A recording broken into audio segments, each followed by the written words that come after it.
A Pedro Vizcay, Sabe mucho, Pedro. exdirector del Banco Central de la República Argentina, que ya a esta altura el Banco Central, no sé, es un ente raro, no sé cómo se comprende, se traduce. ¿Cómo le va, Vizcay? ¿Qué tal? ¿Cómo te va? Bien. Tratando de entenderlo, incomprensible a esta altura, yo intento que la gente que está del otro lado, que trabaja todos los días el que tiene trabajo y que la plata cada vez le alcanza menos porque sube el dólar, se devalúa nuestra moneda, tenga cierta esperanza o crea que esto se va a mejorar, que va a tener trabajo, que va a haber consumo, que va a haber productividad, pero de lo único que hablamos es del Fondo Monetario, de las LETES, las LEBACs. ¿Qué va a pasar?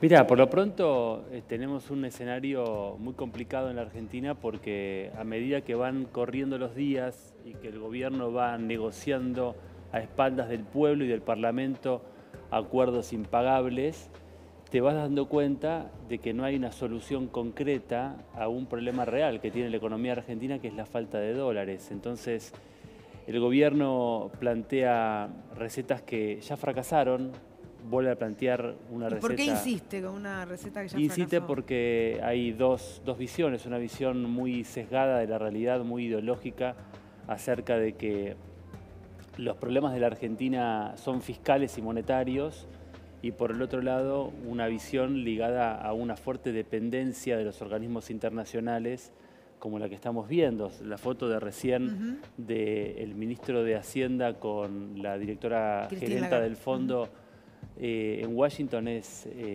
penosa, porque es una foto donde está la bandera argentina, se están discutiendo temas que tienen que ver con la soberanía monetaria y financiera del país, y esos temas no se discuten en la Argentina, se están discutiendo en Washington.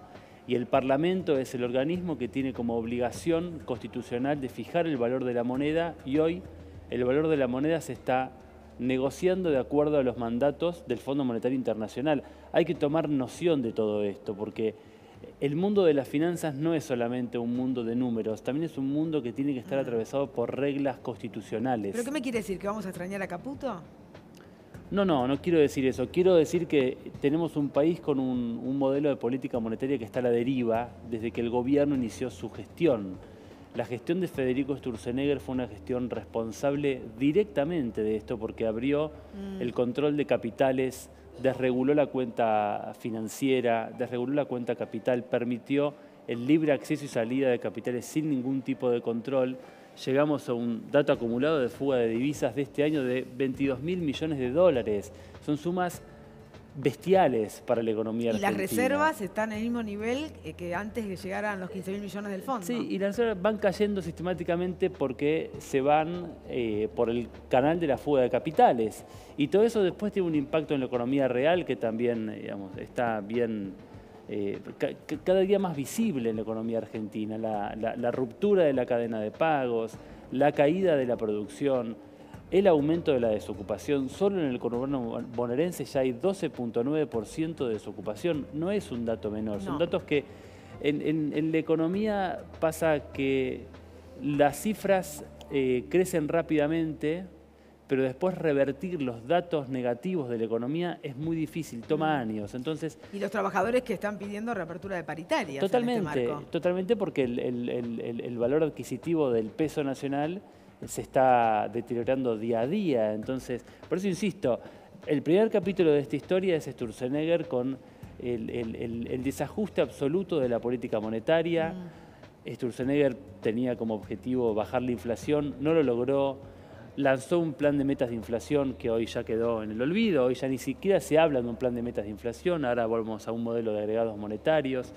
Caputo fue un episodio de 3 meses, donde se persiguieron 14.000 millones de dólares de piso, el tipo de cambio pasó de 27 a 37 pesos, no se pudo contener ni se pudo recuperar la confianza en el Banco Central, voló por el aire Caputo, salió, renunció, no entiendo, y ahora asume un nuevo director, un nuevo presidente en el Banco Central que propone un plan que consiste en no emisión monetaria y no asistencia financiera al Tesoro.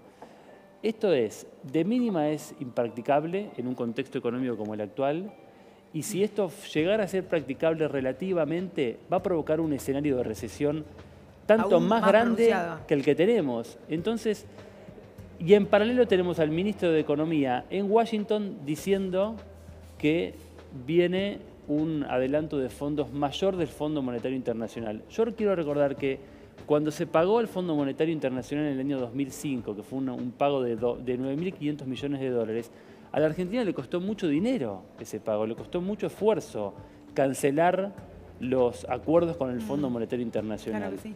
¿Quién va a pagar estos acuerdos de acá los próximos años? Lo vamos a pagar a todos los argentinos.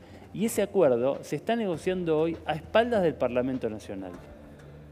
A ver, tenemos un dato que nos trae Lucía desde Gobierno. A ver, ¿qué tenés, Lu? Sí, Rosario, acá nos decían, bueno, ¿cómo queda este nuevo esquema de gobierno con todos estos cambios que están pasando?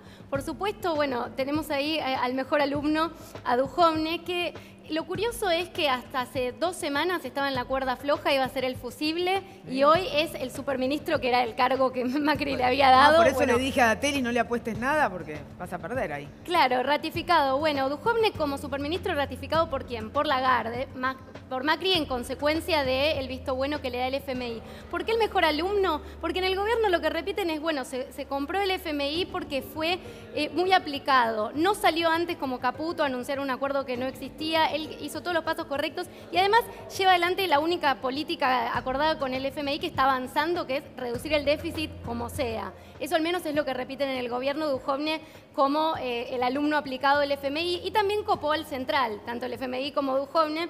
Bueno, dijimos ayer a Sandleris en el central, hoy se conoció que también entra Gadano, otro hombre de su confianza, ¿no? Por ahí Agustina acá nos puede contar bien de dónde vienen, y también Katz, que se suma al directorio. Pero son del radicalismo, ¿no? Ahí Hombres del radicalismo, radicalismo, eso se dice también, ¿no? La política del radicalismo copando al Banco Central. Ahí está. ¿Hay política del radicalismo copando al Banco Central, Pedro?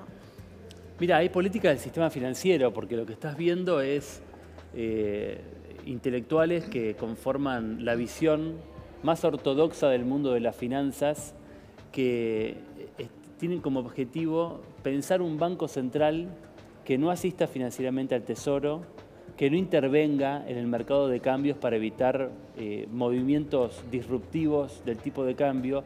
Y esa es la visión que parte del sector financiero quiere para la Argentina, aun cuando las consecuencias de esa visión sean profundamente negativas. Entonces, más allá de si algunos vienen del radicalismo, algunos vienen de sectores de Cambiemos, más allá de las divergencias o afinidades ideológicas de cada uno de ellos, son personalidades que están representando hoy la visión más ortodoxa de las finanzas. Lo que se decía era que Caputo casi todos los días tenía que llamar al fondo para ver si, bueno, intervenía, no intervenía, con cuánto intervenía.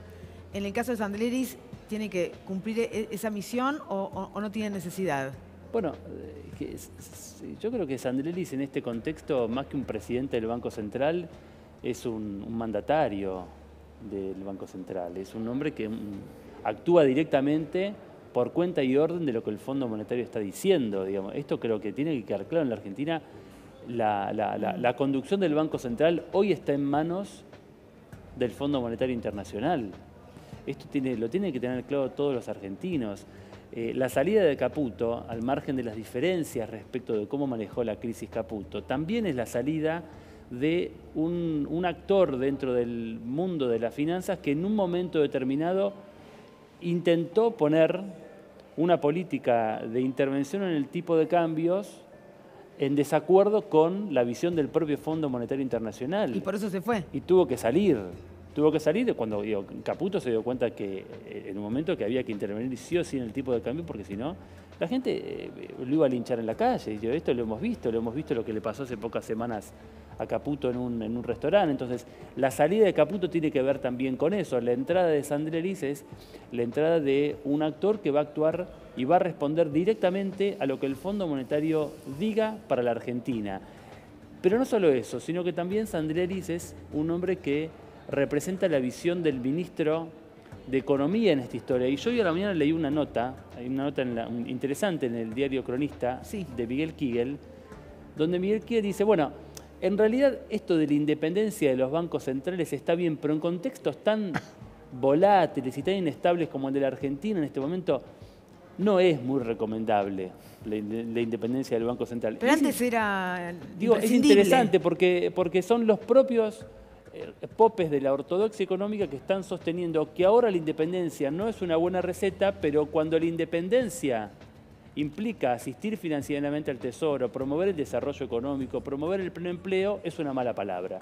Entonces, ahora la independencia no es un tema importante porque en realidad están diciendo que el Banco Central tenga emisión monetaria igual a 0. Entonces, en ese contexto, la independencia no es uno de los objetivos.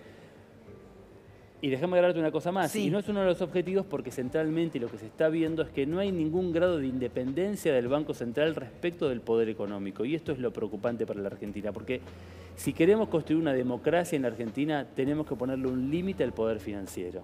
Porque la única forma de que el trabajo y que la producción crezcan en este país es con límites concretos al poder financiero.